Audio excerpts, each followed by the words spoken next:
Namaskar to everyone. Student, in our previous class, we have learned about the components of food. In that, there are 5 components of food: carbohydrates, fats, proteins, vitamins, and minerals. Now, in today's class, we are going to learn about the practical based knowledge. That means what? We have to do some experiments. So, first, we have to understand about the test of presence of starch in food. So first we have to understand what is meant by starch. So as we have learned previously, but once again we are going to learn, starch is a complex carbohydrate. It is the reserve food material of plants. So you know that plants store energy in the form of starch, and this starch is actually a tasteless and odorless white powder, and it provides energy comparatively slowly than sugars. So what are the main sources of the starch? Wheat, rice, maize, bajra, potato and sweet potato. These are the main sources of carbohydrates. Yes, and that is nothing but a starch. Okay? So here next we have to understand about to taste the presence of starch in a food sample. So things needed: first we need a raw potato, iodine solution and a dropper.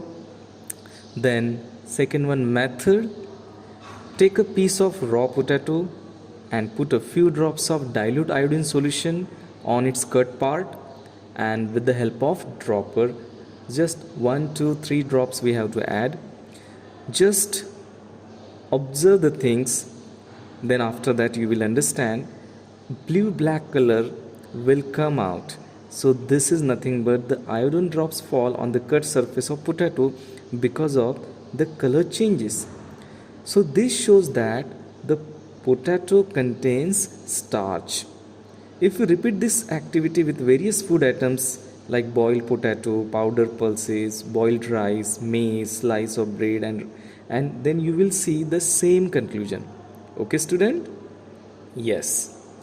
Then next we have to do the experiment and test for the presence of protein in a given food sample. But first of all, we have to understand what are proteins.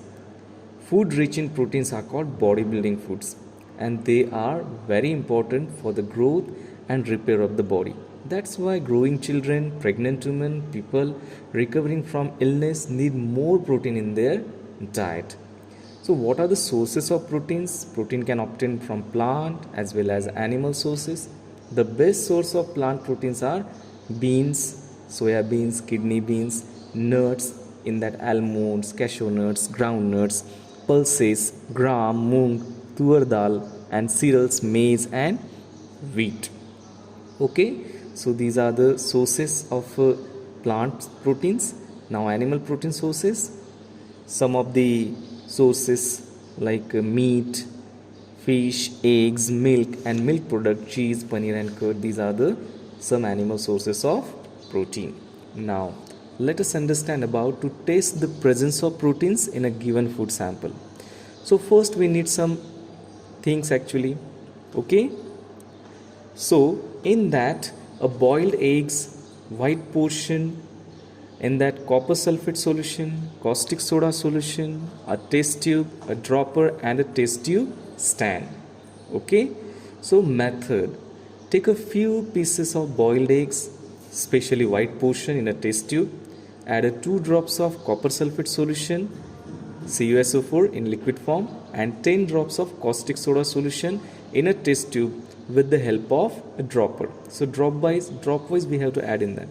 Shake the test tube well and allow it to stand for a few minutes. What you will observe? The test tube turns violet, and that means actually this violet color indicates the presence of proteins in the boiled eggs, that is white portion. So if you repeat this same activity with some pulses, beans or some other proteins rich food instead of eggs, so you will get a same conclusion. Okay student, have you understood this? Test the presence of protein in a given food sample. Yes.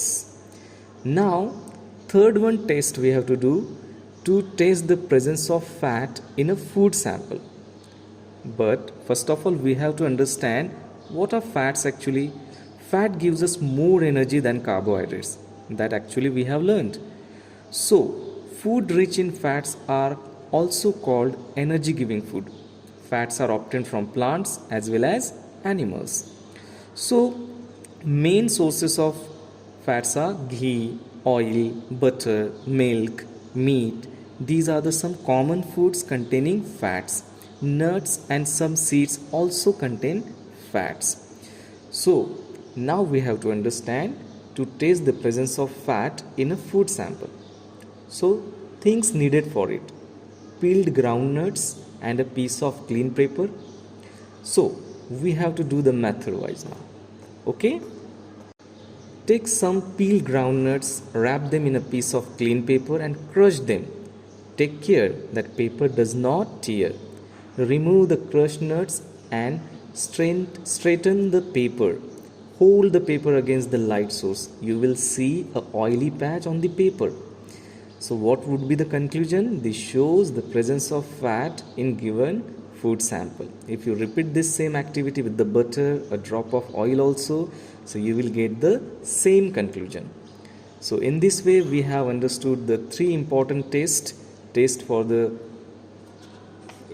that starch in a food sample, then taste for the protein in a given food sample, and taste the presence of fat in a food sample. So all of you understood very well? Yes. So namaskar to everyone. Thank you.